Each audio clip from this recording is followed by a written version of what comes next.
Right now, let's speak to Chris Philp, the Conservative MP for Croydon South. A very good morning to you. Good morning. And are you hoping that perhaps you might be getting a call up this time round?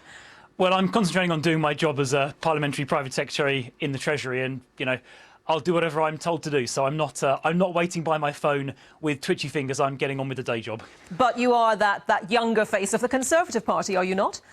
Well, who knows? That's for other people to judge. What I'm keen to see is the government continuing with its very ambitious programme of work, creating more jobs, delivering a successful Brexit, doing fantastic work on housing, supporting Michael Gove in the amazing steps forward he's taken on the environment in just the space of 6 months. I think all of us in the Parliamentary Conservative Party and the party more widely are behind those initiatives and are very keen to see them continuing into 2018. It's going to take some really strong characters, though, isn't it? And some people with some very big ideas to get past the fact that, the government has to do more. It is doing more than just, in inverted commas, Brexit. Well, I mean, clearly there's a whole load of challenges the country and indeed the whole Western world face that go way beyond Brexit. Look, it's very welcome we got that big move forward with Brexit just before Christmas. That was a big achievement by the Prime Minister and David Davis. And we're going to be starting the trade talks in a matter of a few days' time. But there is a lot more to do. We've got a housing challenge we need to meet to make sure people in their 20s and 30s can afford to buy their own homes.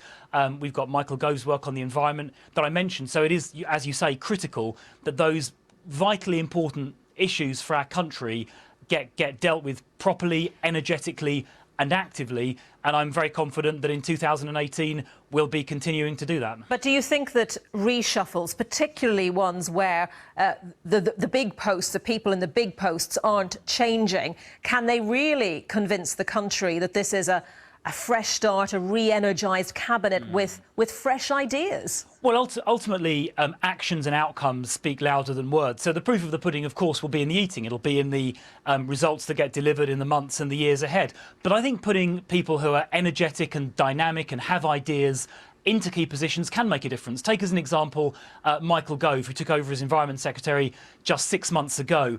In that short space of time, he's banned ivory sales, he's banned microbeads. We announced yesterday we're going to plant a new northern forest.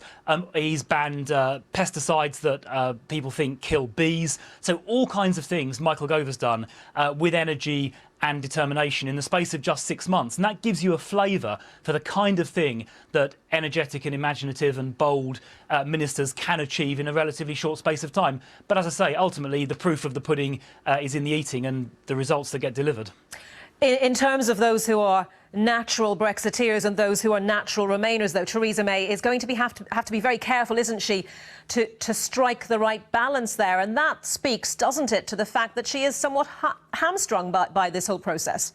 Well, I think, people have been saying over the weekend that the Prime Minister is in the strongest position she's been in since the election. She does come into this reshuffle with strength and with authority, which is what you want to see a Prime Minister have. But, any reshuffle, even, Margaret Thatcher or Tony Blair at the height of their powers had to balance their ministerial team to reflect a range of different opinions. And I think it's a good and a healthy thing that Prime Ministers do that, because if you have a cabinet that is skewed one way or the other on any particular issue, then you won't have a very balanced government. And I think this government has been balanced, well balanced so far. And I think it'll continue to be well balanced into the future. That's the right approach. OK, Chris Philp MP, thank you very much. Thank you.